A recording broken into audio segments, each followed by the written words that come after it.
This is the Venturing Angler Podcast. I'm Tim Harden. In this episode, we're talking with Matt Harris about his fly fishing journeys throughout the world to destinations from the jungle to Russia to Cuba and beyond. Let's chat with Matt.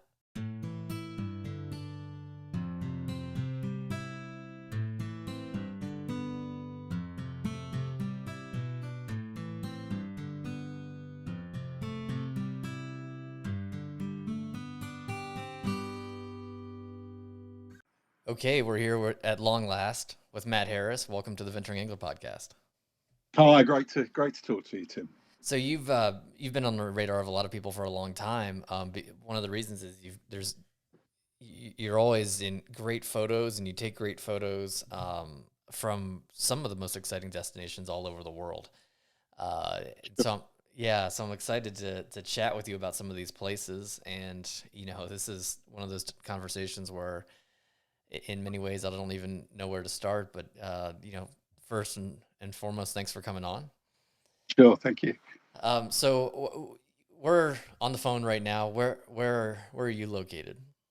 Right, so I'm sitting in Cambridge in England, in the UK, and I'm surrounded. I'm packing my bags to come to Louisiana. I've got a great buddy, Doug Behrman, who's invited me to go and fish with him for big bull redfish in the Biloxi Marsh. So that's where I am right now. I'm sort of waist deep in rods and kit and stuff. So yeah, but I'm at home for another few days.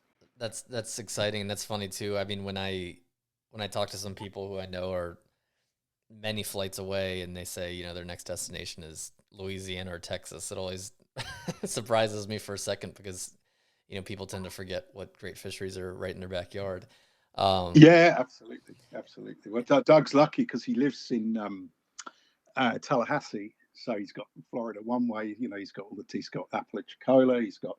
He's got the big redfish in Louisiana. Obviously, he's a very lucky man, and he's down in the Keys the whole time fishing for tarpon and permit. And so, whereas I've got the River Cam, which is about 200 yards from my front door, oh, nice. and we got some big chub, which are actually quite. We call them the permit of the fens. The fens is the Right. flatlands in the east of England, and at 4 in the morning in midsummer, they're great because you can sight fish them. But you probably know Cambridge is a famous university town, That's and right. about 6 o'clock in the morning, all the rowers get going because they always have this big competition with Oxford, so Oxford and Cambridge. So that's the end of the chub fishing. But it's actually, I mean, they sit just under the surface and they eat anything that lands on the surface, flying ants and all sorts, mayflies and daddy long legs. So it's really good fishing, but they do not fight like a tarpon, believe me, more like a kind of a wet sock. But they go up to about 6 pounds, and they're really tricky because there's a lot of bait fishing for them. A lot of people have, thrown bait in. So I love it. And it's not everyone's cup of tea, and a lot of people are intrigued. But 200 yards from the front door, that's a big plus. So That's nice, and yeah, it sounds nice. I mean, the only thing I know really about that area now that you've described it is what I've seen in brief, B-roll scenes from movies that take place at one of those universities, and yeah, so I've got a little bit yeah, of a yeah. sense. Yeah, you've got to seen all the punts, so it's kind of like, yeah, it's all kind of strawberries and cream and straw hats and punts, but that all gets going about 10, 11, 12 o'clock. So hopefully I'm kind of off the water by then. But Yeah, it's cool. I love it here. I grew up in London, and Cambridge is only about 70 miles from London. So I still work in London, but it's so much more, bringing kids up. I've got three boys who are all grown up now, but we moved here about 20 years ago, and I love it. I love it. And London's, it's a 1 hour train ride away, so it's not a million miles away, but it's a very nice place to live. It's cool. very nice. Well, I've been seeing you traveling the world for some time. When did things all start for you when it comes to fly fishing travel?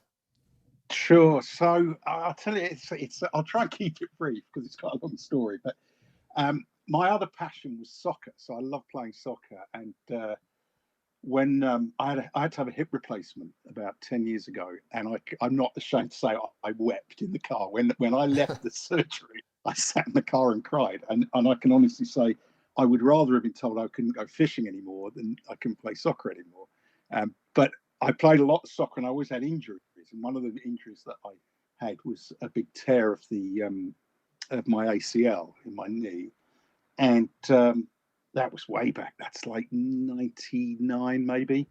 And I sat in hospital. I had my leg up in traction for a week, and my wife brought me all these fishing magazines in. It's just something to sort of while away the hours. And I just thought, this stuff's all garbage. The pictures were second rate items. So I probably sound a bit smug, but it really was. It wasn't professionally done. And this is the UK market, which is not big like the States. We didn't have a Valentine Atkinson or someone like that churning out really high end content. And I thought, why don't I do this? I photograph babies commercially and kids for advertising agencies, and I've been doing that for a long time. And I suddenly thought, hey, I could be doing this instead. Yeah. And you can imagine, Tim, photographing babies is, well, there's the old cliche, never work with children or animals, and babies are a quantum leap from children because they're just, there's no logic to why they get happy, why they suddenly start squealing and raging. And so anyway, when I came out, I wrote to a company called Roxton's, who are one of the premium outfitters in the UK. So they're the equivalent of a Fly Shop or a Yellow Dog or something. And I said, look, I think that. So my wife brought some of their brochures too, and I wrote to them and said, I think I could do better than this. I'm a professional photographer, and this stuff is not professional. This is just guys with cameras. And the guy, sadly, he's passed away now, a guy called Christopher Robinson. He was the CEO of Roxton's. He rang me and he said, yeah, we get this stuff all the time. And we had a long chat. He said, listen, I know you just want a free fishing trip. And I said, let me send you some pictures. And if you like them, call me back. And if you don't like them, send them. And I sent him a bunch of stuff that I'd shot for a whiskey ad, actually, on the Isle of Skye. And he called me maybe 2 days later when he got them. And he said, do you want to go to Tierra del Fuego in a week's time? And I said, yeah, I could do that. So I did. That's and they great. loved the shots. They sent me to Cuba. And Christopher was great and very generous, sent me all over. And then other people started to call me. And a lot of the operations started to ring me direct. And happy days. And so that was I think it was '99 that I started. So a long time ago now. Yeah, it's for me. I feel like 1999 was not long ago, but then you do the math, and it's quite a while ago. Exactly. Yeah, so that is a while back, and Sure. oh man, I mean, even of course Val Atkinson's phenomenal, and there's a few others too, but even with them working at that time, the fly fishing photography was pretty bad. Yeah, it was. Overall, It yeah. was. It Uh, was. And the thing was, I mean, in the States, there's a lot more people fly fishing. There's a lot more disposable income than most other places. It's big business. You have all the big shows. In the UK, although we've got a very passionate, hardcore fly fishermen, the numbers are different. It's not the big business that it is in the States. So but I think there's room for a few, and I just was right person, right time to see that, and it was great, and I work for people all over now. I shoot for people in the UK, people in the States, people all over. But I can see that the US, you can. I mean, actually, recreational fishing, angling is massive. It's absolutely. I've just written a piece for the IGFA, and I did a bit of research because I think that unlike commercial fishing for fish to eat, the numbers of recreational anglers are huge. I had no idea. The World Bank did some kind of survey about 15 years ago, and they reckon there's 220 million wow. anglers minimum in the world, which is a ridiculous figure. I just can't believe that. But that means that that's they can't all go to Simone and spend $16,000 on a helicopter trip up the Isthmus River, for sure. But there's enough people to make it a viable business and to make it worth doing properly if you're selling fishing, right? So if you're running fishing operations, you want to and it's competitive now. There's a big lot of places to go now, just about everywhere in the world. I think. I mean, I don't think we're going to discover many more new places now. So all of these operations are vying for the business. So they've got to market it properly. They need professional quality images. They need great content. So that's an opportunity. So yeah, happy days. Although there are, as I'm sure there's a lot more photographers now. Photography is much easier now, so it's competitive. Digital's made it. I mean, when I started shooting, I was putting film in a camera, and that is much more difficult. So that kind of kept the competition down, because I think a lot of artistic people are not necessarily great at working out f-stops and reciprocity and all the stuff that used to go with shooting film. And now digital's made that much easier. So it's competitive, but it's great. It's great.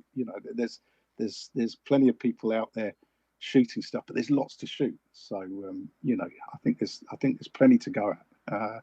If the work you're creating is good enough, there's work out there if you want to be a professional fly fishing photographer. Yeah. So yeah, happy days. And fortunately, at the end of the day, as much as cameras have advanced and everything, at least it's the tough conditions that set people apart, especially. And to go thousands of miles away on such a budget, and someone not really knowing how to operate the camera, that's what puts people like you ahead. Well, but also, even if you know how to operate the camera, you can't. There's no composition button. You know what I mean? Right. I mean, the camera does not compose. Oh, that's and true. It doesn't tell you. I mean, you've got to have that aesthetic sensibility. You've got to know what makes good pictures, and when, there's the easy stuff. Obviously, get up early, stay out late. But that's the thing that the camera can't do for you, and I don't think it ever will be able to do it for you. So, that means that if you've got an eye and you've got a kind of a strong aesthetic sensibility, then you're going to be able to make a living, because not everyone has that. So, but what it does do is mean that the people who've got that, but used to be just technique. I used to have an assistant I'm thinking of, and he was a great guy, but he couldn't take pictures because he just couldn't get the exposures right, because his brain didn't work that way.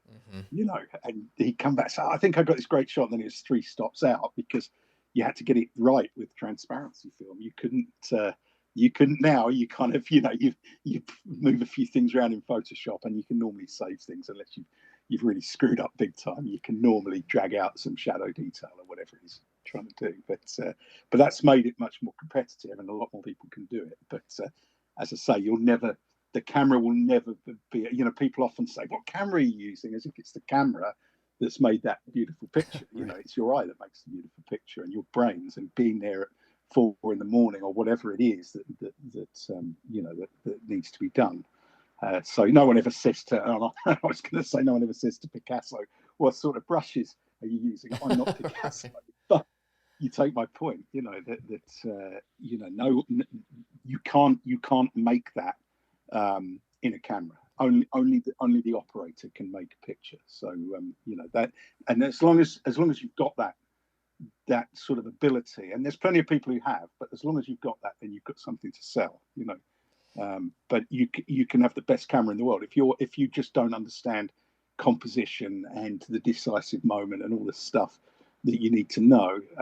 You're still not going to take great pictures. So long may it continue that way. I like how you put that. I was watching a photography YouTuber online a couple of days ago, and he made the comment that he was nervous about how quickly cameras are advancing. And my thought was, well, they're not making every decision, especially with composition. I like how you put that. There's no composition button. That's good.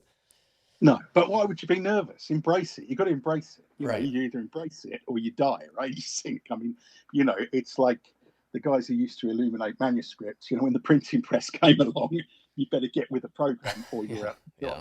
So embrace. It's great. I mean, the stuff you can do now with a camera. I've used Canon cameras for a long, long time, for probably 30 years, maybe more. But some of these, I've got this little Sony. What is it? I can never remember. A4R7, whatever. A7R4, yeah. Yeah, that's it. And I did dredge it up, but I mean, God, why can't they just give them a name and then you could remember it? But amazing. Just you can do amazing things with that camera. That's great. That's not a bad thing. Why would that be a bad thing? Right. And you know, it just allows you to do things that we've never been able to do before. Shooting lower light, focus on things that are moving very quickly, like tarpon jumping out of the water or whatever it is. That's great. That's a good thing. You know, why would you be scared of that? So, yeah. right. I mean, I guess these new cameras are good at focusing on the eye a little bit more, but if that's a threat to someone's profession, then they should have gotten out of the game earlier.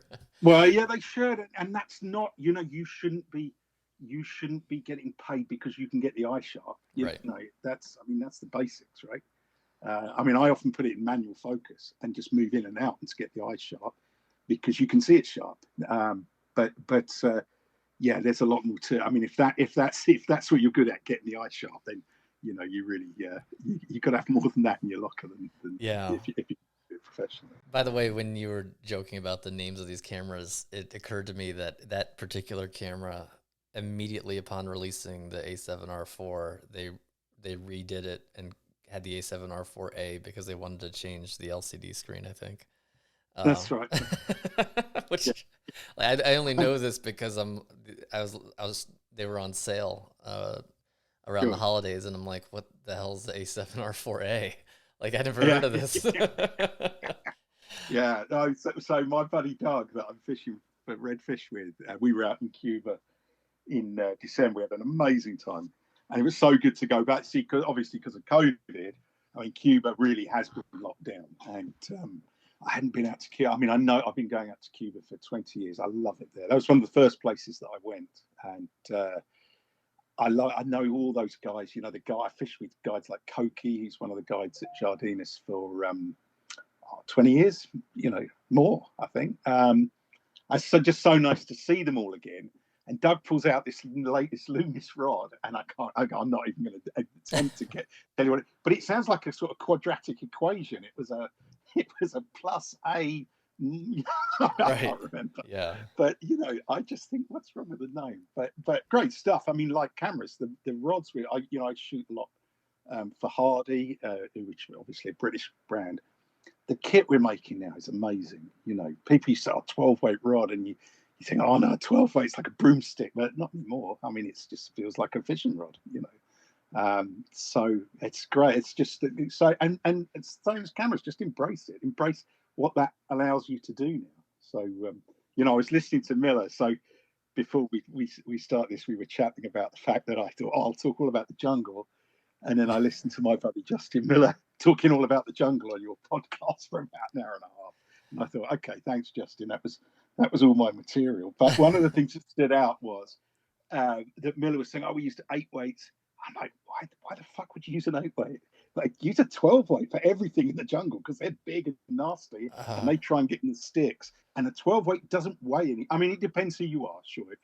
If you're kind of physically slight or whatever, then maybe it. But to me, a 12 weight is just, there's so little difference now between a 12 and certainly a 9 or a 10. And people think I'm an absolute thug because I always pull out these 12-weight rods, but they don't weigh anything. You know, they're just light as a feathers.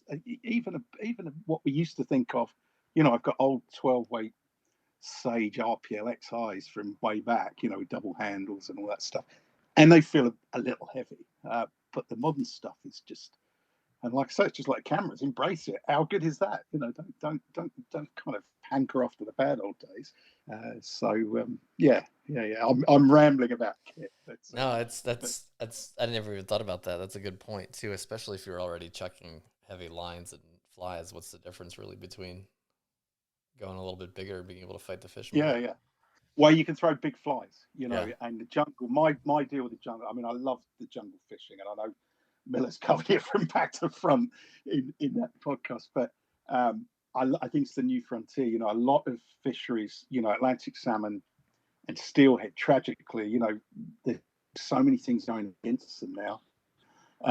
You know, Simon Gorsworth, who's a good friend at Rio, just said that he's not going to fish this winter for steelhead, and he's not alone there. A lot of people are saying, well, maybe we can't fish for them because there's so few of them. And I know rivers that I love in Norway where they're saying we've got to stop fishing. And I actually think personally, and this is my personal point of view, but I don't think we should, because I think that if we practice good catch and release, certainly salmon, there's been any number of studies that have shown that there's very low fatalities for proper catch and release, that's done right.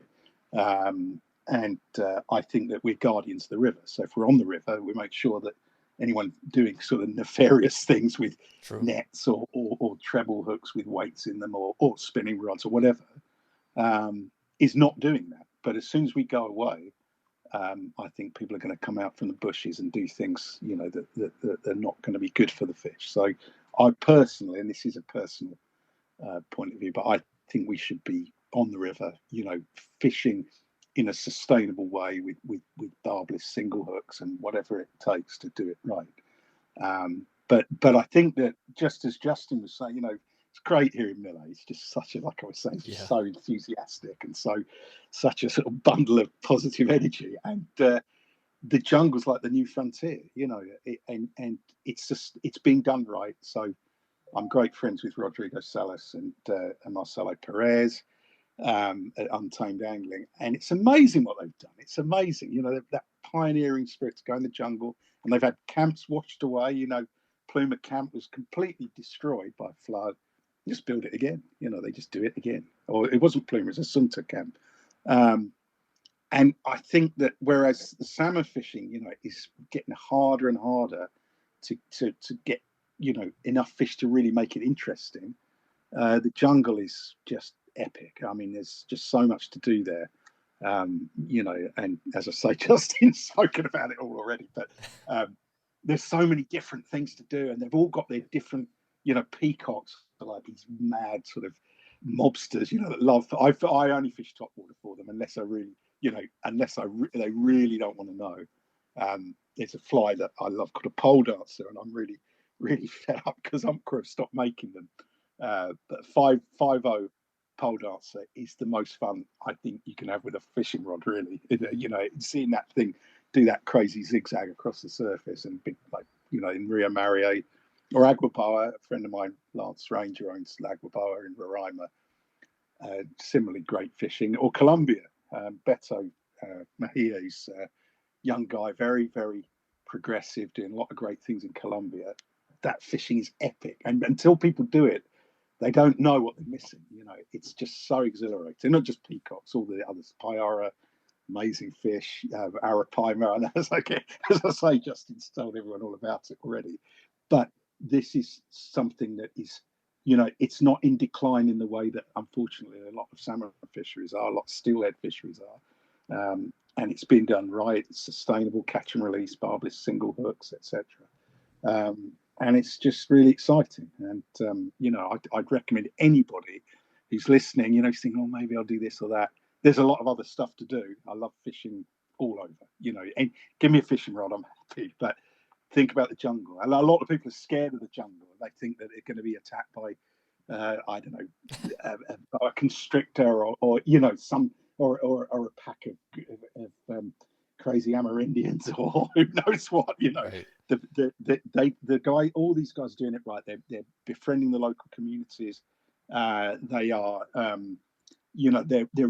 they're putting back, and they're doing it right. And when you meet these folks, it's all part of it. When you meet those guys, the Chimanis at Simana in Bolivia, or the Yamamamis in Aguabai, it's all part of this fantastic experience. So I'd really recommend anyone who's thinking, where should I go? Think about the jungle, because it's epic. And there's very few things in the jungle that aren't interesting. There's Arapaima that, are kind of the size of your car. And there's Payara, which are freaky, very fast water. I haven't fished at Xingu, but I fished on the Orinoco with Beto. And, 20 pound plus Payara in fast water, that is a handful, and you will not forget it. You often get in the boat chasing them like you would a big salmon or a steelhead. It's epic. So I'm not going to talk too much more about the jungle because, as I say, Miller, you've done it all already. Yeah. But it's somewhere that I'd really recommend people look at, and all of the people that I've rattled off, they're doing, I should say, I I went to a lodge with Rodrigo to fish for something else. I won't talk too much about it, but the lodge wasn't built, and the guy there said, "Oh, well, you know how difficult it is in the jungle." And I said, "This is Rodrigo Salas you're talking to. You can't tell him that. He has air conditioning and Wi-Fi in all his lodges.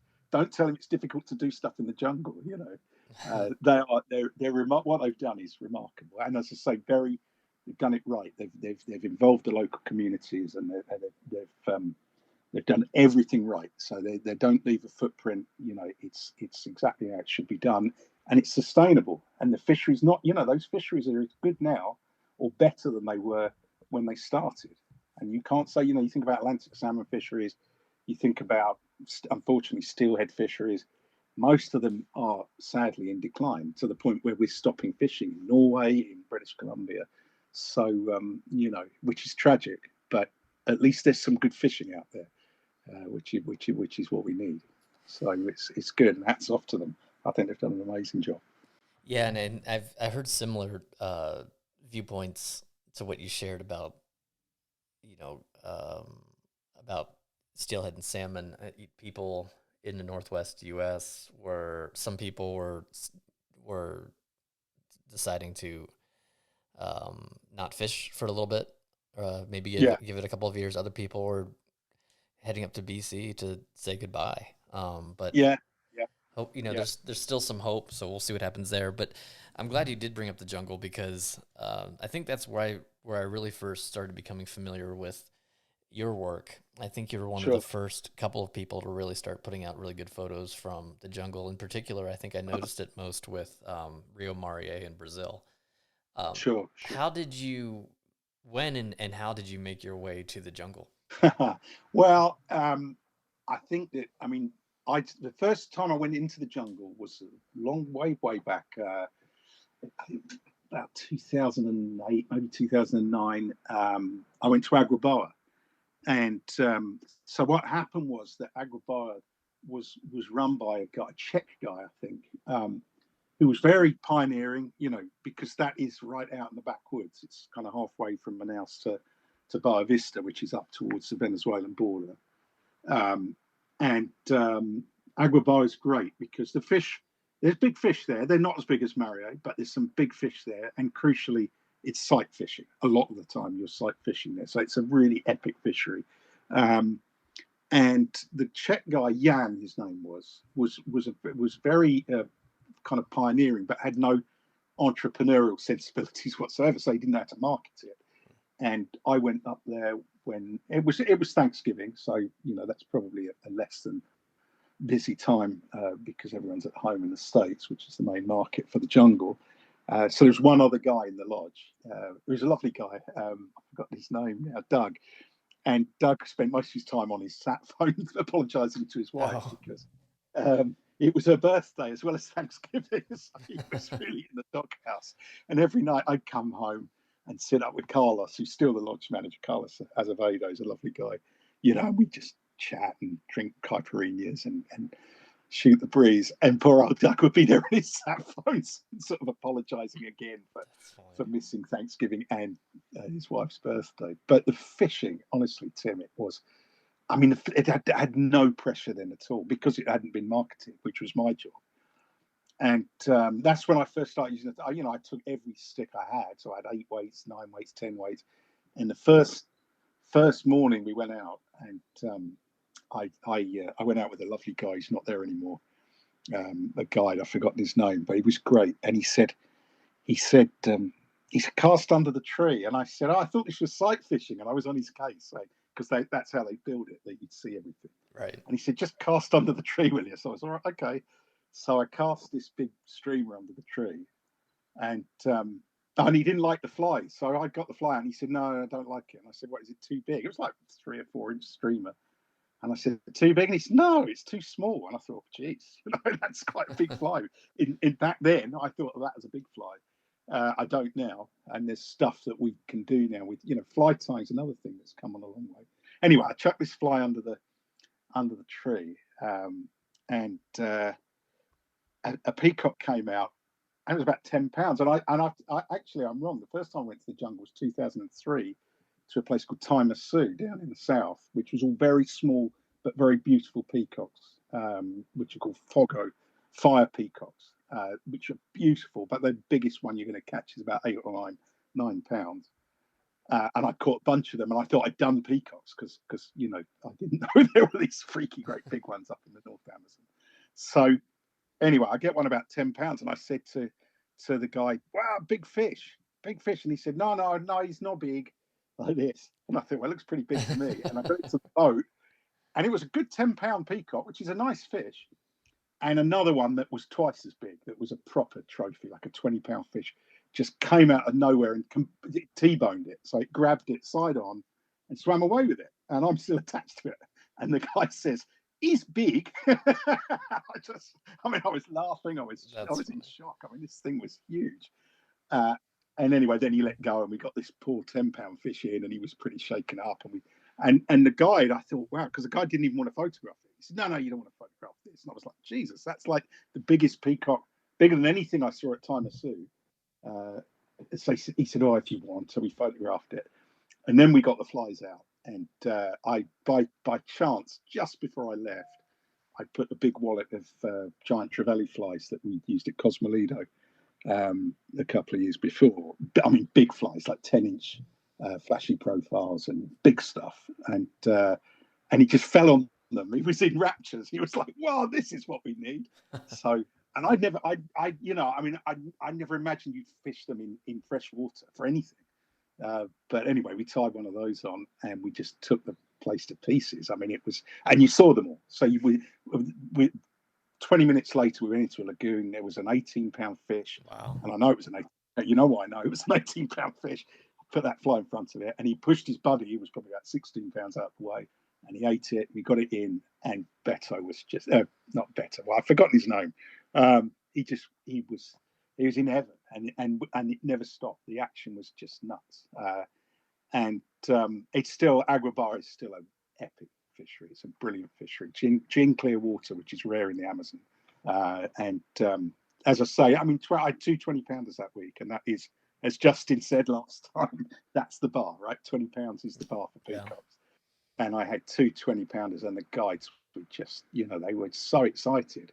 And I think that's why I like a 12-weight rod, and that's what I end up using, because they broke an 8, then they broke a 10, and I sort of literally ended up using what I got left, which was a 12. So that's the way I like to fish for them. But that fishing is so special, to see those fish. I mean, it's like a Jack Crevalle in a chalk stream. Imagine seeing a Jack, and there's all that structure, so you've got to pull them out the structure, which is quite which is, again, I love listening to Miller talking, because he's got it exactly right, that you can't give an inch, and everything, you always feel that when you're pulling that hard on anything, you've got to let them have their head, but you can't. So that makes for, you get this kind of, basically you just lock down. And again, Miller's saying 60-pound leader, 80-pound leader, Justin, if you're listening, 80-pound fluorocarbon, and I've still broken it. I've broken fly lines. Rio Mario, I lost a huge fish that broke a fly line, and I caught a couple of 20-pounders on that trip, and I remember 23.5 was the best one I had. Wow. And there's much bigger fish there. I mean, Rodrigo's just caught a huge fish there. So it's epic. I just love it. Great fishing. That's exciting. I said at the beginning, I don't even know where to start. I guess, one question that might be too much of one to ask is, we've covered, you've mentioned Cosmoledo now, but also Brazil and Bolivia. Sure. Where have you been? Where have I been? Well, I can't. So I'm just doing a book of all my. So I'm putting together a book. I've got a great publisher, and Simon Gorsworth's written a lovely foreword for. It's a book of all my travels. There's 38 chapters in there. They're not. There's a few countries come up more than once, but not many. There's 2 chapters on Slovenia, for instance. There's more than 1 chapter on Cuba. There's quite a few on the Seychelles and so on. But I did count up, and it's just I think it's 39 or 40. Wow. So yeah, well, and there's a lot more out there. I'll tell you. I mean, there's still there's still a ton of things I really want to do. Yeah, I mean, I'm not going to run out of places to No, go. yeah, and I'm not gonna have you name all 40. No, don't worry. I might be mistaken, but it seems to me that your preference is really for big predatory fish. Would that be correct? No, Okay. no, no. I love all of it. I genuinely do. I know that might sound a bit pat, but I love all fishing. You know, I'm like I was saying about chub. Chub are not big predatory fish, True. but if you're out there at 4 in the morning, Cambridge is lovely where I live. It's quite a beautiful little, you know, it's an old university town, and there's buildings here that are kind of, you know, built in the 10th century. Uh, so it's a lovely old, very very English sort of. It may sound a bit quaint, but it's a very beautiful city. But to be out there at 4 o'clock in the morning, one weight, I've got an old one weight rod and little CDC flying out pans. I'm happy. I'm happy doing that. I mean, sure, I'd probably rather be at Cosmolido or Jardines de Lorena, if I'm honest, but Right. I love all of it. And I love permit fishing because it's so, it's, you know, you remember every permit you catch, every one of them. Yeah. And I love that. And I still shake with Doug Berman, who's the guy I mentioned that I'm fishing with in Louisiana next week. Doug's the same. I could see him. I see those hands get the shakes, tying that fly on, and he's still there, you know. And if you've just got time to put that crab on instead of the shrimp or whatever, and it's, you know, Doug's, you know, he's a sailor. He's in the U.S. Navy. He's a tough old bugger. I hope he doesn't mind me saying that. But like me, you know, that excitement keeps you alive. You know, you just that I love it. Absolutely love it. And when you hook a permit, you know, when you hook, I don't know. I love it all. I went to Good News River in Alaska and caught a million coho, and I was not bored once. We fished poppers and we fooled around, and it's brilliant. But when you hook a permit, you are, you know, that moment, and you think, yeah, I hooked him. That's brilliant. It's just electric, you know. And I just think it's, you know, it's worth getting out of bed 4 in the morning, you know. And I've said this before. I really pity people who don't. It doesn't have to be fishing, but I really pity people who don't have the sort of passion we have. You know, that you have. I know you have it. I know Justin Miller has it. I know a lot of other people. Rodrigo Salas, who we talked about. I know a lot of fly fishermen, and we share a passion that keeps us alive. You know, and keeps us kind of getting up out of bed and thinking, "Great, it's another day. Let's go fishing." So Right. we're lucky. We're really lucky to have it. But I wouldn't say, in answer to your question, I don't. I love permit. I've probably done more permit fishing in the last few years than anything else. You know, any one thing. So, are they a big predatory fish? No. They're a tricky fish, as everyone knows, but they're a really stimulating fish. And I don't think we're ever going to crack the code. Doug turned up with a bunch of these strong arm merkins. I don't know if you know that, Tim. Do you know that fly? Not that one in particular. No. Okay, so the strong arm merkin's been winning all the tournaments down in the Keys, and there's some great fishermen down there who Doug knows, Nathaniel Linville and a bunch of his buddies who are fishing a lot, and they're smart and they're figuring stuff out. And it's interesting when you hear them talking because we're all trying to crack the same nut. You know, the reason permit are so hard to catch, in my opinion, is mainly because what they eat is very hard to imitate, which is mainly crabs, right? So that's why the abalone shrimp's such a great fly, certainly in Cuba, because, you know, it's much easier to imitate a shrimp that's like a blurry little thing moving than a crab, which is kind of gyrating and its legs are going in 10 different directions and its claw. You can't imitate that with a bunch of fluff and chenille, you know. And I think that's part of why they're so tough. And the abalone shrimp in Cuba was a game changer, you know, and it was interesting seeing Doug. I hope Doug doesn't mind me giving away all his secrets, but Doug's caught a lot. I've caught 46 permit, and Oh my Doug's God. caught 100 something, 105 permit. Wow. And I was really intrigued to see all of Doug's fly boxes because there's a lot of shrimps there.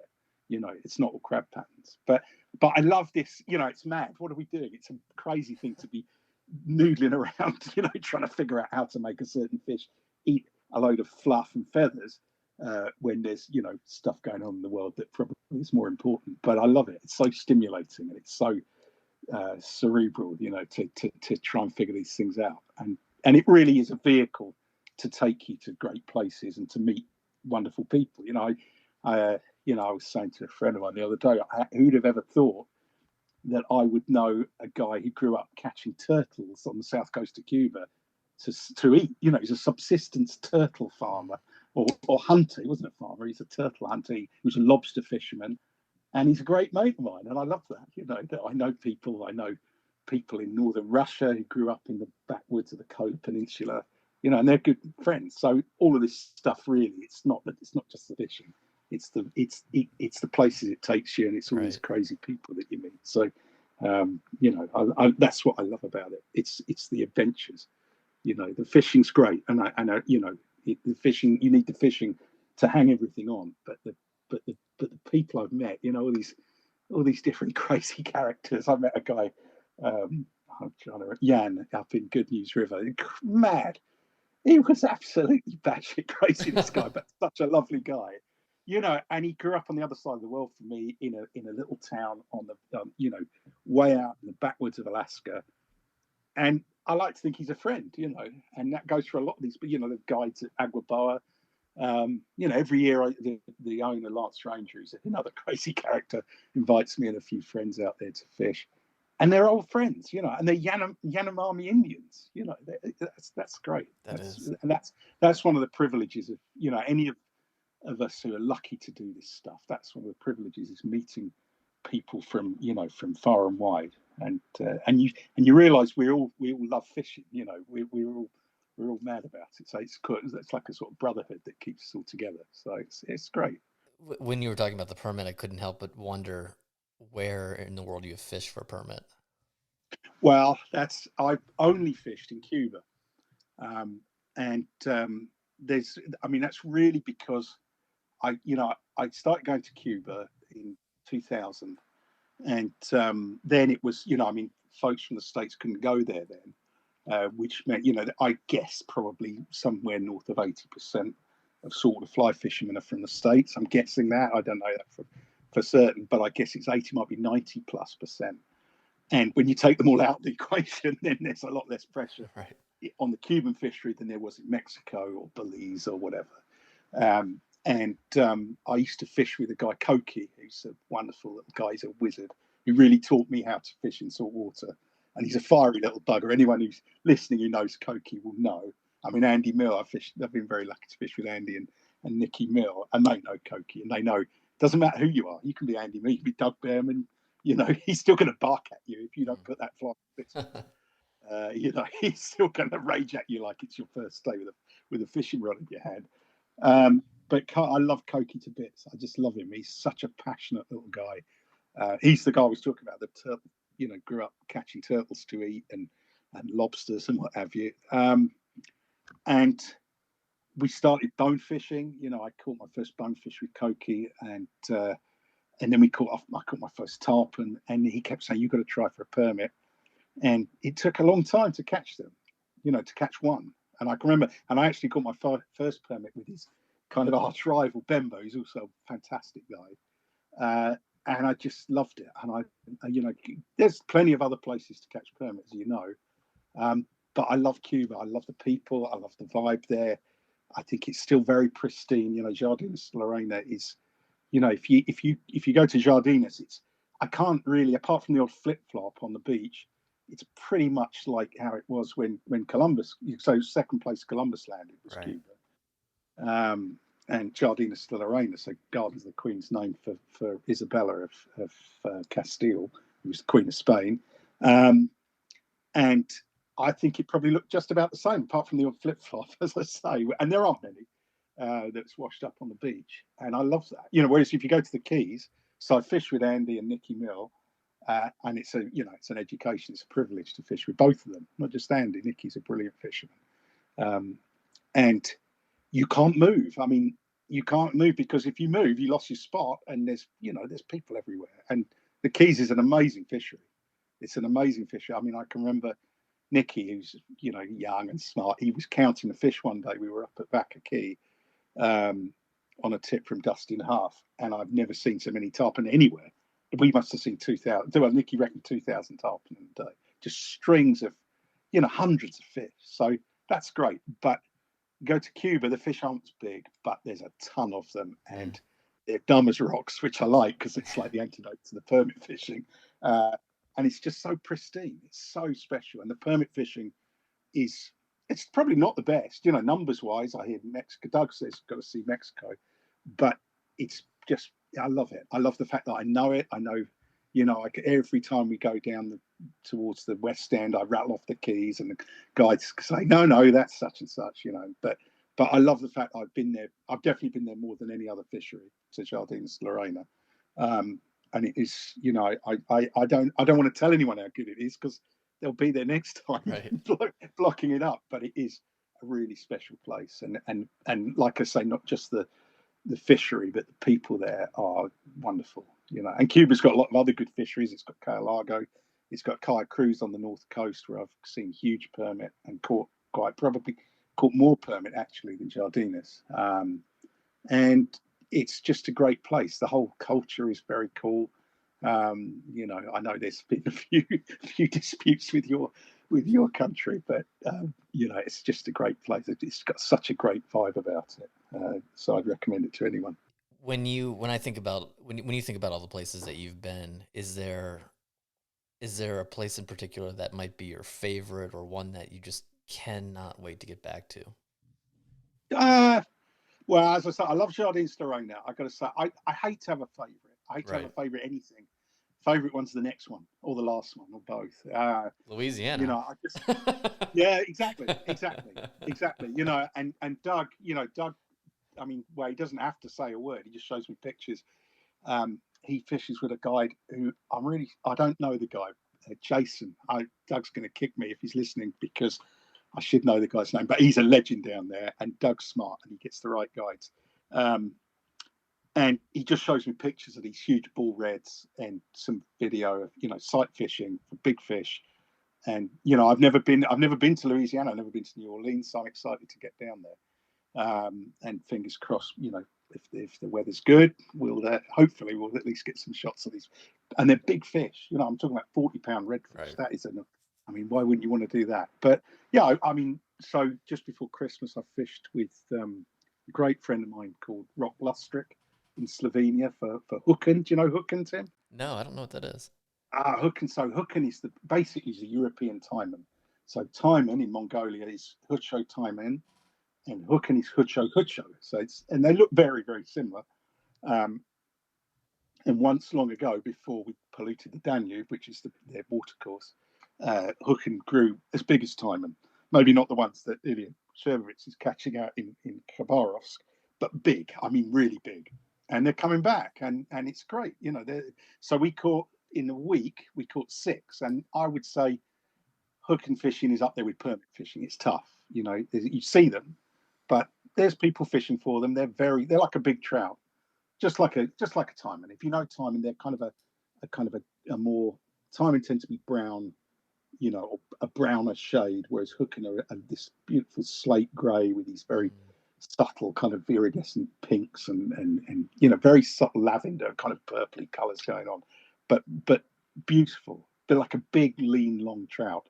And we got a big one. We got a bunch. We got 6, and Rock was, he's over the moon, and that's becoming a big thing in Europe now.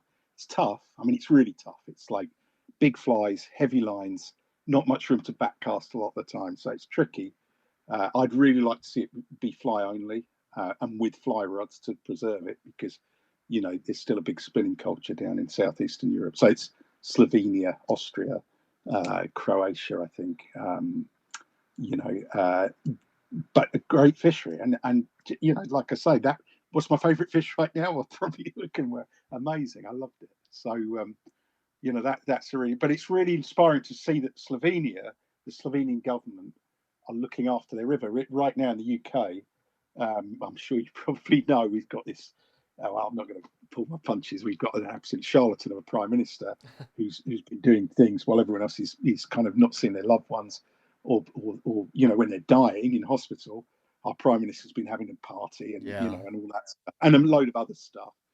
And I don't care what people say. I just think it's so wrong that you guys are still there. But meanwhile, the real scandal, and it is a much bigger scandal than the fact that he had a few, people around, that he's letting all of our rivers by the private water companies that are just literally pouring shit. Excuse my French, but that's what it is. It's shit, whether it's human shit or chicken shit. In the case of the River Wye, which is where I caught my first salmon, and the rivers are dying. And because we're all so focused on, was it a party? Was it a gathering? Was it work? All this stuff that's kind of completely overtaken our media. No one's saying, well, this is the real scandal. Our rivers are choking up, and the Wye, which is a big river. Anyone in the UK knows the River Wye. Is literally, you wind your windows up when you drive over it because it stinks, and I just despair.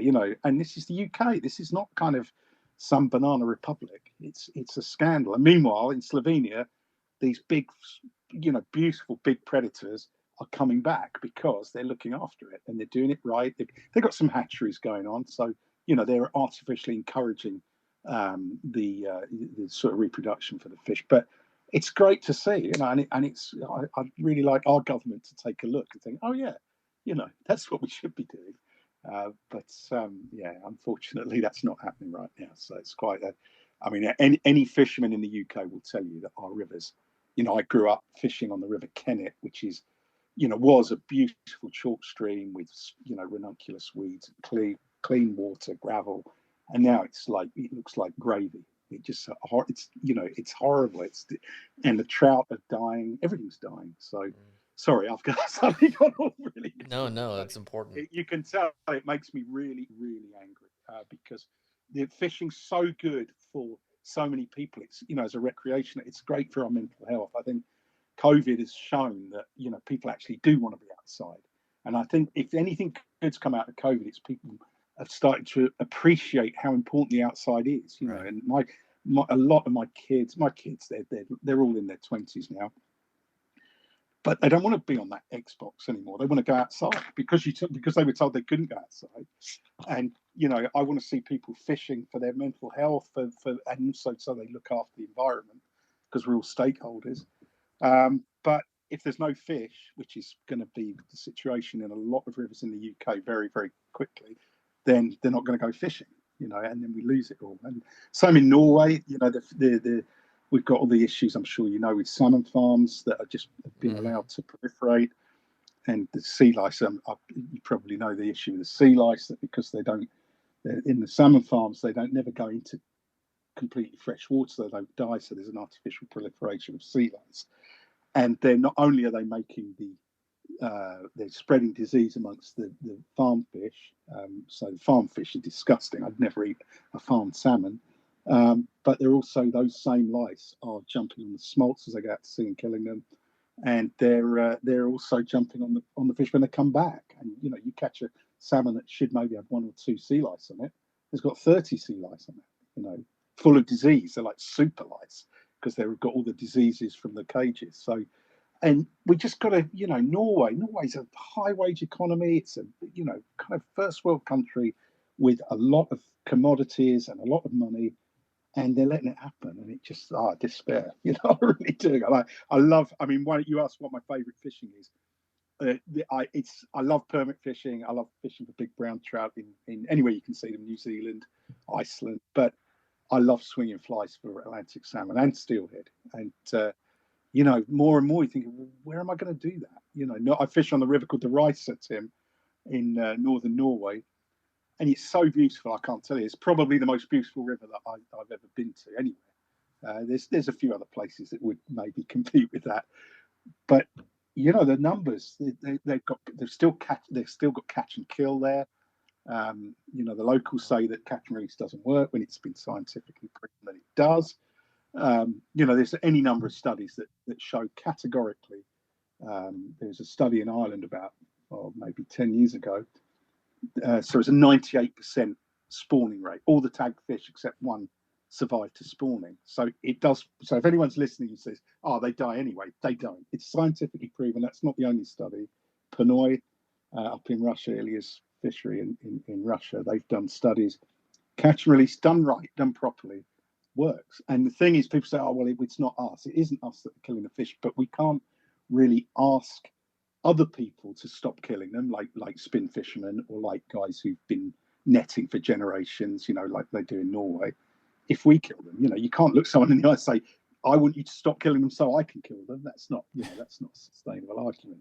But if we do it right and we all put the fish back, then we can all come together and say, right, we're not killing them. Everyone else has got to stop killing them. And then we might, our grandchildren might have some, because Atlantic salmon. Have you ever caught an Atlantic salmon, Tim? No, I want to badly. Yeah, it is special. I mean, it is. Anyone who knows, if you know, right? So, a big Atlantic salmon. I've been lucky. I fished the Yakanga, the Alta, the Ricer, which has got huge fish. When you see a big fresh Atlantic salmon, or a stale one, or a big old kiped up crop, they're so magnificent. And you think about their journey. They've been out to Greenland or way out in the Atlantic Ocean and come back to the same river they were born in. What sort of could be 6, 7, 8 years ago. It's amazing. It's just, you think, how do they do that? But there won't be any if we're not careful. And right now we're not united enough. And in this day and age, I know Adrian Gray at the IGFA is a great guy, and I've just written a piece for him about Atlantic salmon. And I think Adrian was hoping it would be crash bang wallop and kind of what flies to use. But I just wrote a thing from the heart saying our grandchildren won't have any to fish for if we don't. And we've got all of this connectivity. So where are you right now, Tim? I'm in Montana. Yeah, so you're in Montana and I'm in Cambridge in the UK, and we're talking to each other. We can all get joined up, and I can I can talk to Pete Morse in Australia. I can talk to anyone. I mean, Cuban guys now are phoning me up. Leo Matos, who's a great permit guide at Kayak Cruise, rings me up on FaceTime. It's cool, or Koki. I love it. We can all talk to each other. We should all be joined up. So when there's an issue on my river, you and Pete Morse in Australia and Leo, we can all, Simon Gorsworth, we can all get on the same page and fight that. And then, when Simon's got an issue on his Steelhead River, we could all be fighting together. And it's in our common interest, because if there's no fish, it's right. And people still want to salmon fish. They still want to buy those rods, and people are still much more interested. Maybe the listeners, I'll be honest, and I'll dry up about conservation in a minute. But they are, and I'm the same. If you're about a new fly that's a killer for permit, you're more interested than in conservation. But so many fish. I told you, 220 million recreational anglers in the world. I still find that hard to believe, but that was the bottom end of that was the United Nations came up with that figure. Wow. And the World Bank. I mean, I've got them on my desk because I'm writing a piece about it.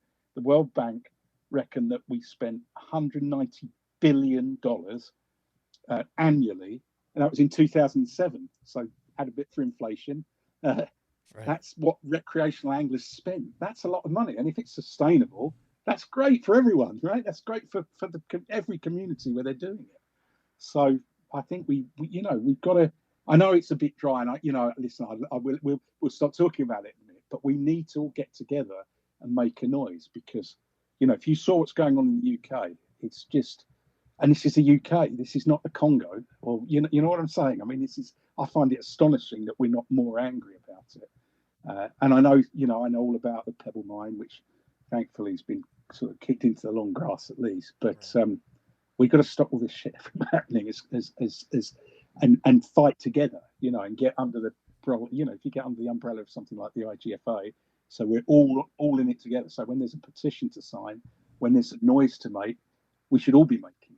Because it's in everybody's interest that we do. But anyway, I'm going to stop talking about conservation. Let's talk about fishing. No. That's extremely important. I'm glad that you brought that up, and there needs to be ways that we can all be aware of and tackle more of these issues. You mentioned Pebble Mine. It seemed, and it deserved all of the attention that it got, and needs to continue to get until it's fully resolved. Sure. But it did take all of our attention, rather than a variety of issues really absolutely that needed us. But in the UK we should look at what happened, because it's great to see that the activists, I think the anglers are a big part in getting that thing overturned, and it would have been an absolute crime. It's ecological vandalism on a huge scale. And the whole thing, I mean, the profit would be over in 20 years. but the damage would be forever. Right. There's no coming back once you've destroyed once you've polluted that water course. And I wish that the UK, I'm going to get some stick if there's any Brits listening, but we need to be a bit more like that, a bit more proactive, a bit more angry, and a bit more noisy. So yeah. But anyway, I think the question was, where's my favourite place to go fishing? Oh. So I've got. But that should go with favorite places, because these places are vulnerable, and I fished the Yellowstone River this week. That's got a variety of issues that are a threat. Yeah. When you talk to just about anybody in the U.S. and ask where they're fishing, it's an area that's controlled by a dam, and we've got drought. And Yeah. It just goes on and on and on. Yeah, it does. It does. As you fished, especially when I hear you talking about the jungle, and I know you've been to you mentioned Alaska and Russia. Sure. Where I imagine you've had some pretty wild experiences with wildlife, or any other aspects of adventure. What are some of those experiences that stand out the most? Sure. Well, I've had some hairy moments.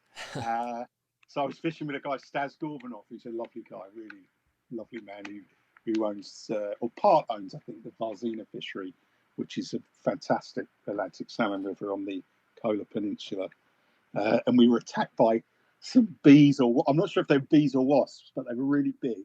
And every one of them wanted to kill you. And every sting was like, you probably had a cigarette. When someone jabs you with a cigarette by mistake and you get a cigarette in your hand?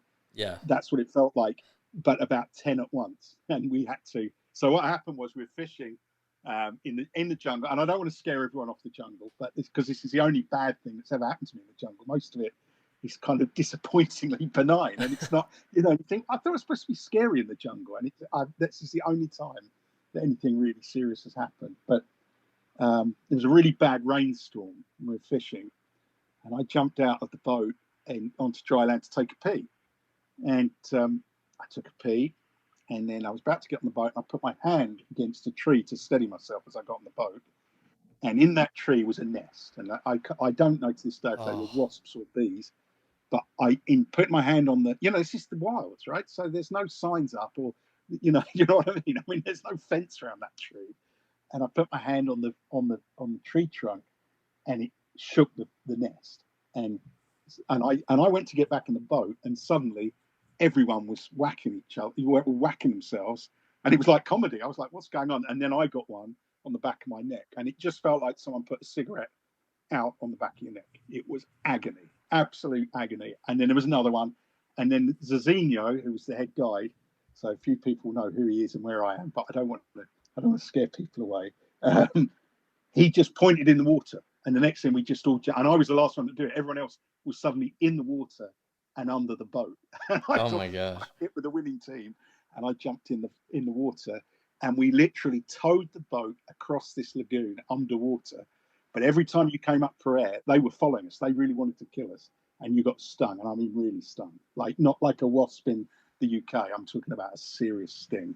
But anyway, fine. And then, I remember thinking, are there any? Because there's big black caiman in this lagoon or in that system, and that's all I could think about was some big old caiman coming out, and the water was gin clear, so you could see underwater. And I thought it's just going to come and eat one of us, Anyway, we got to the other side of the lagoon, came up, and finally they left us alone. But we had to swim kind of 150 yards across the lagoon before they left us alone. And we got out, and there was a trainee kid who was really, some people react to stings worse than others, and his face was all swollen up. And I said, look, let's get him back. But I said to this guy, who I love, Zazinho's a lovely guy. I said, are there any caiman in this lagoon? No. We got in the boat to take the kid back to the lodge, and we went round the corner. There's a big black caiman sitting right there, only about like 12 feet long or something, not a big one, but it was just, we were lucky. But so that was scary. But I've told the story now, but don't go to the jungle thinking that happens every day. I've been to the jungle 20 times at least, and often it's not for 1 week; it's 2 weeks or 3 weeks. I love it there, and that's the only bad thing that's happened. Like I say, apart from the heat, some people struggle with the heat. There's really not much to be scared of, and you could get run over by a truck crossing the street in London tomorrow. So You know, there's no trucks to run you over in the jungle. So, but yeah, I've had some other issues. I fell in the Yakanga River and just got out before I went into a rapid. And the guide, Vova, who's a wonderful guy, a great friend of mine, made a fire. And I still don't know how he made it because there's nothing to make a fire out of. You know, he must have had, I don't know what he had with him, but I think I could have died of hypothermia even after I got out. So that was pretty scary. And yeah, we've had a few other things. We've had to get through reefs in the dark with boats with no engine. Everyone will know Jake Jordan. I think everyone in the fishing community, certainly in the States, will know Jake. So we lost the prop on our boat. We were out on the sea all night on the bridge, which was pretty hectic in a big sea. I mean, a big sea.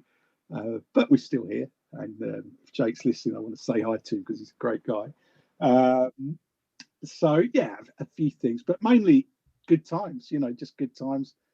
You know, even when you're catching nothing, if you've got good company and like I say, I've been lucky to meet these crazy characters from all over the world. Yeah, just a lot of great memories. And I'm going to make some horrible plug for my book, but I am scribbling all this stuff down in a book, which hopefully will be out in the summer. So yeah, there'll be lots of stories in there. That's terrific. I'm looking forward to that, and hopefully good Sure. photos too. Yeah, I think there's one or two photos. Yeah, yeah. I mean, it's funny because you know the pictures are, you know, that's what everyone knows me for. But you know, I actually, it's the stories. You know, the fishing with all these, you know, the pictures tell the story up to a point, but often, you know, I haven't got any pictures of the bees because I was busy doing something else, which was staying under the water. You know, so a lot of the stories have to be, you know, in print, you know, in text rather than in pictures. But yeah, it's been great. I've been so lucky, and I'm really grateful to all the people who've sort of, you know, who let me come and take pictures, you know, up and down. And there's so many, but you know, like I say, when you say where's your favourite place, that is an impossible question to answer because there's so many places. I saw somebody said their best fish of last year was such and such, and I thought, yeah, I couldn't say that. I think, you know, every fish you catch, you know, when you get a big hook, and you know, I caught a little tiny hook, and this fish that's like a European taimen. I caught one in Montenegro with a friend of mine, Sasha Savage. It was about £3, right? So it's a baby, like a big hook, and it's like 30, 40, 50 pound fish. I caught probably a £3 in Montenegro. And Sasha's mates especially carried me through the street on their shoulders Wow. because it's like so rare. You know, they're very rare, but they're coming back. You know, I mean, we were obliged to drink a lot of what's the plum Slivovitch plum brandy, you know, to celebrate. And you know, that was a tiny little fish, but it's great. It was an event, and it was great. So yeah, I couldn't say I have a favourite place. I think there's so many places out there that, you know, that are fantastic, and hats off to all the people because it's not, you know, it's such a tough gig to make these lodges work. You know, not just Rodrigo and Marcelo, but you know, I know Keith Rose in it. I fished with Keith at Cosmolido, God, nearly 20 years ago when it was Oh, brand no new, when the kidding. fish was Wow. nuts. Oh, we caught, I mean, literally hundreds of GTs, hundreds of them. And we were, honestly, Tim, we were terrible. I mean, we were so green. We were trout striking. We didn't know anything. We couldn't, you know, double hauling, forget it. You know, we were all trout fishermen. We got 12-8 rods, and a great guy, friend of mine, Gareth Jones, at Airflow made me a load of lines up. This is way, way back. And everyone loved me because I had about 30 12-8 lines, and we were going through them very, very quickly. So everyone would kind of knock on my door every night saying, another one of those 12-8 lines. So I was lucky. I mean, Keith, you know, and other guys, all the guys who were there, Tim Babbage, who's guiding at Providence now. You know, we had such an amazing time then, you know, and it's still a great fishery. But to be there in the early days at Cosmo, that was, you know, I caught me and a buddy, Tim Marks, according to Keith, we were at a stove. We weren't at Cosmo. We were at the stove. We went to a stove for one day, and Keith reckons we caught 52 GTs between us in a Oh day, my which, goodness. you know, and that's not for that. And remember, a lot of them we didn't land. That's the ones we actually got to hand. There were all the other ones that broke lines and, you know, spat the hook and so on. So it was just epic. And occasionally, if you're lucky, you get in at the start, you know, when it's new. And I think that's one of the privileges that I've had, that people invite me to try places out, and they're not always great, but occasion Austral Kings. I don't know if do you know Austral Kings down in Chile?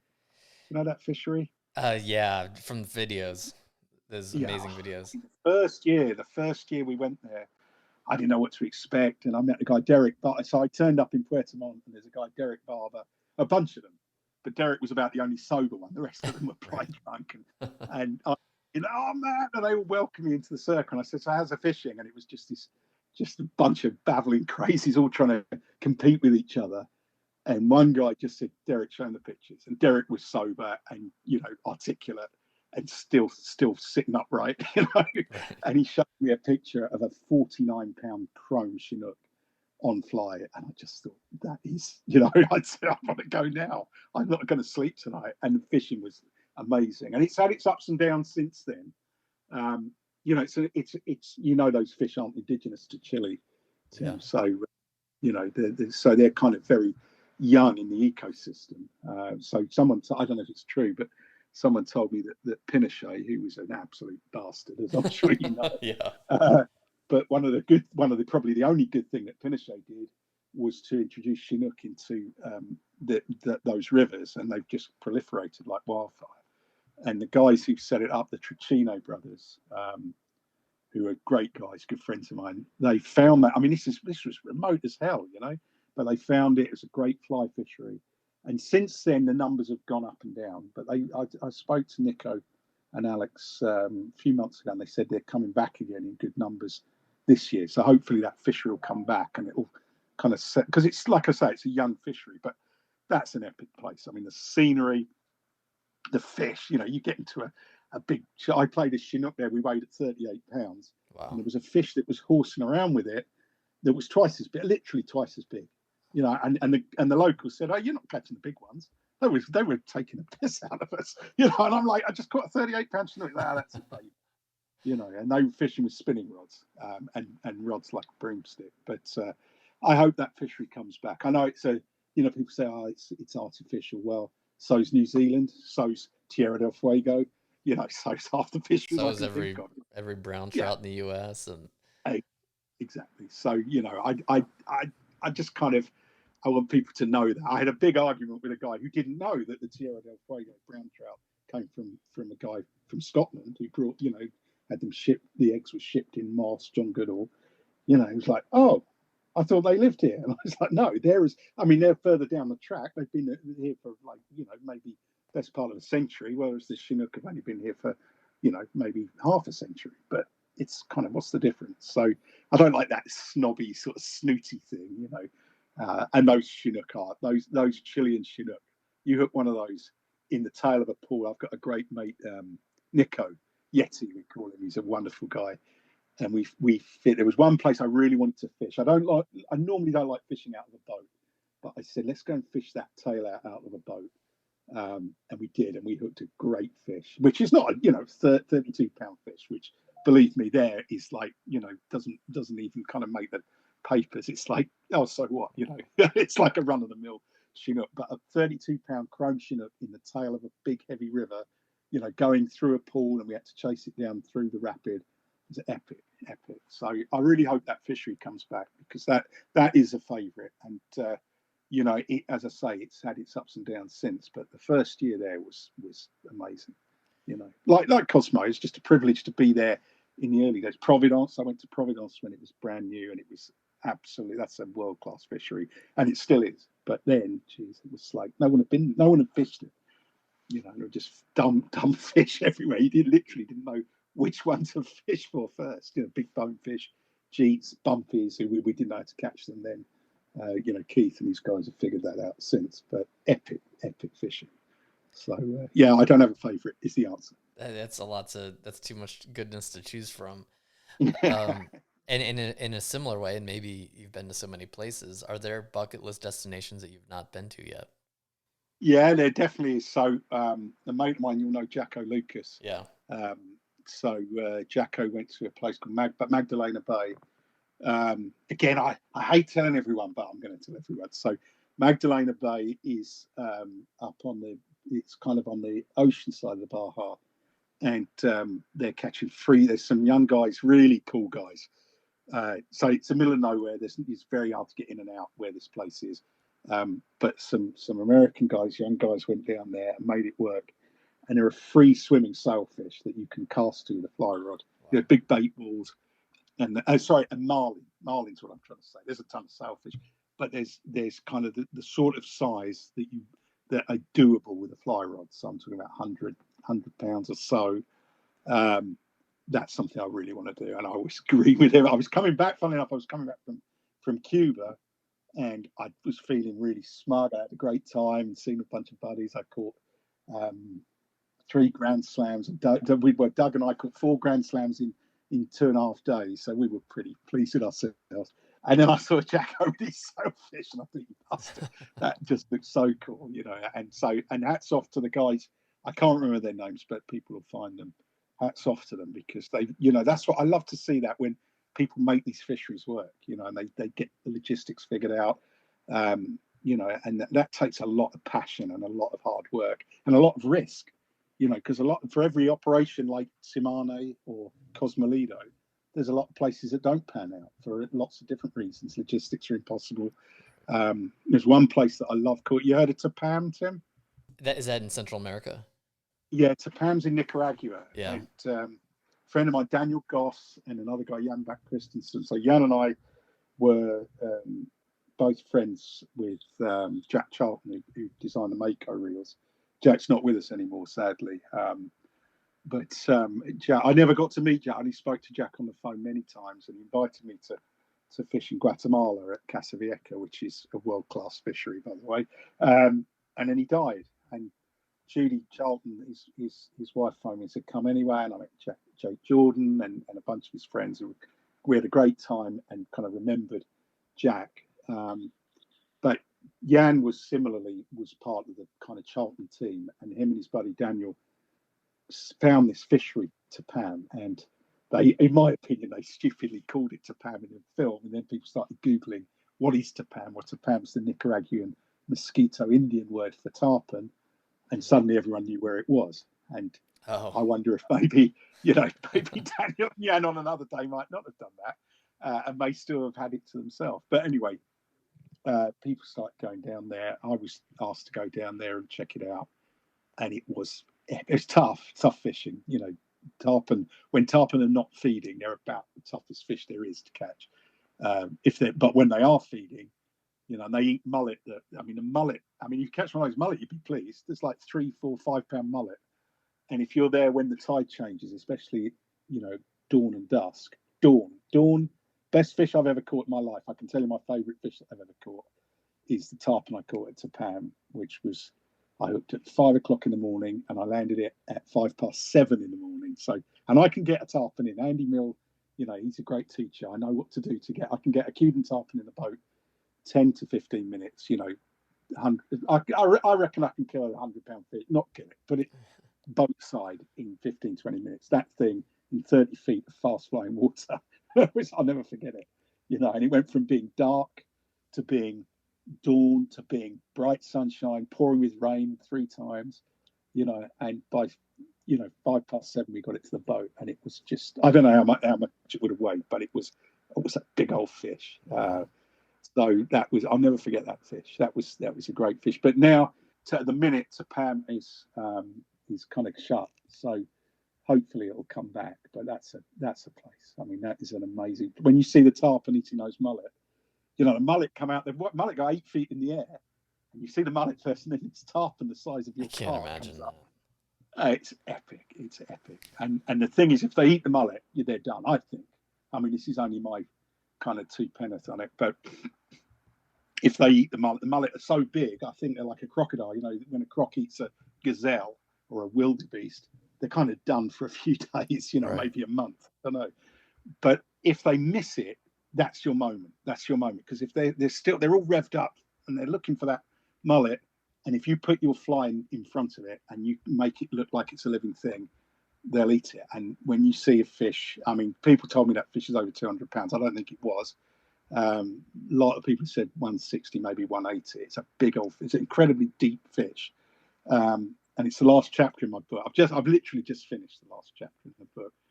And when you see that fish chasing your fly, I tell you, your heart is beating very, very hard in your chest, and they jump as well. You know, big tarpons supposedly don't jump; these things cartwheel literally. So I really hope that fishery comes back.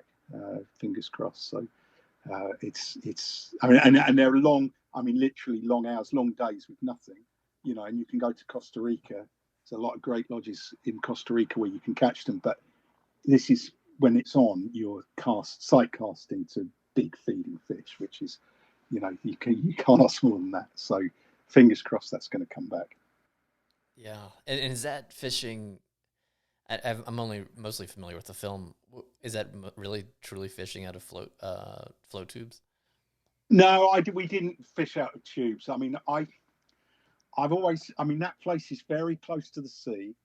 Um, I've heard stories about bull sharks, and that's all I'm going to say. Oh, yeah, there we go. I've been around great whites, and that doesn't concern me. Yeah, Bull sharks is a different game. yeah, exactly. And now I may be, I mean, this is hearsay. I've never seen one. Uh, I know Daniel. I mean, I've only met Daniel briefly up in Norway. He's a great guy, very talented photographer. He just laughed. He said, "Nah, there's no bull sharks." But there was a little bit of a twinkle in his eye, like, "Ah, the fishing's so good." Well, you know, I've got a wife and children, so Right. and the boat fishing. I mean, that is singularly one of the most amazing, that film, and the fact that those two guys caught those fish and wrestled them to hand. You've seen the movie. I mean, that is just as remarkable as anything I've seen in the fly fishing world, and hats off to them. You know, it's incredible. You know, to be float tubing, and I've fished right where they. I know the spots. You know, I think, oh yeah, this is where they filmed that bit, and this is where they. It's remarkable, but you know, I mean, it may be hearsay, but the local folks in the village, and you say, I mean, Daniel and Jan were there. They're the guys to ask. Get them on because they'll have some stories. That'd be good. But fishing from a boat was just fine with me, so that's what we did. Yeah, I know Daniel and Jan probably think I'm a bit of a coward, but yeah, No, it was plenty fun enough out of the boat, believe me. that's great. Well, this has been phenomenal. And every subject we've talked about, I've wanted to dive in more and more and more, but it could easily Sure. be an 8-hour podcast. And so I would love to have you back on at some point. Yeah, Tim, anytime. It's a real pleasure. I mean, I hope people don't mind me banging on about the conservation. No, that's important. You know, That's I know. I mean, it's great. I love, you know, like you, I'm sure. I love talking fishing, and you know, my wife comes in with a coffee now, and she's like, "How long have you been talking to your buddy about fish?" You know, is that paying the rent? No. I'll talk as long as you want, as many times as you want, and it's a real pleasure. It's great, and you know, I'm grateful that you've had me on. But I really would like to see us, you know, just spend a little bit of time, everybody, trying to stop. You know, and you've got stuff going on in the States, I know, and hopefully, I mean, Pebble Mine's an inspiration that thing got turned over. But we do have to save our fish because, you know, it's no good talking about fishing when there's no fish left. And right now, you know, as I say, I mean, hats off to all these pioneering guys. You know, the real sort of heroes of fly fishing, I think, are the guys like Rodrigo and Marcelo Perez and Keith, and Daniel Goss, and guys who pioneer these fisheries and go and put their neck out. And the guides, you know, guides are, you know, I've guided people. It's tough work, you know, it really is, and I quite enjoy it. I guided some friends of mine up in Russia this year, and I loved it. I really love it, and I love. So I've got to make Jack Meredith, and seeing him catch Atlantic salmon on little hitch tube, big fish on little you know, all the riffle hitches, right, with a plastic tube with a hole in it, and seeing that take, and seeing Jack, who's, you know, a gnarly old bugger, who's, you know, older than he used to be, kind of thing. Seeing him just grinning like a kid, it's magic. So, but yeah, I hats off to people that are making it work and stopping things like the Pebble Mine. And like I say, we just got to make sure we look after the fisheries so that we got stuff to fish for. So, you know, I hope it's not too dry when people hear me saying all that stuff, but it's important. No, and I tell people that that on this podcast we talk about destinations and the environment. So it was right in line with what the goals of this are. So it was perfect. Yeah. Cool. Absolutely. All right. Well, Tim, it's such a pleasure to talk to you. Likewise. And then I'll come back you tell me what you want to talk about, and you'll always have to end it. So, Maybe redfish in Louisiana. We'll see. Good luck on yeah, that yeah, trip, and for sure, and for thanks for. sure. No, sorry. Go on. Oh, I just was saying thank you. I've this has been overdue, and it's been exciting to talk to you. Sure. And before I go, I want to say thanks to Miller, because Justin is he's a great guy, and I'm very grateful that that he stuck up for me and said get me on, and I forgive him for kind of gobbling up all that material. I listened to so cool listening to him. I mean, I haven't, because of lockdown, I haven't seen Justin for 2 years. But it's just great to hear him talking, Oh, hearing I all that love it. enthusiasm, and that. Yeah, he's a one-off. Don't tell him I said that. But all right, Tim, real pleasure to talk to you. Thanks for coming on.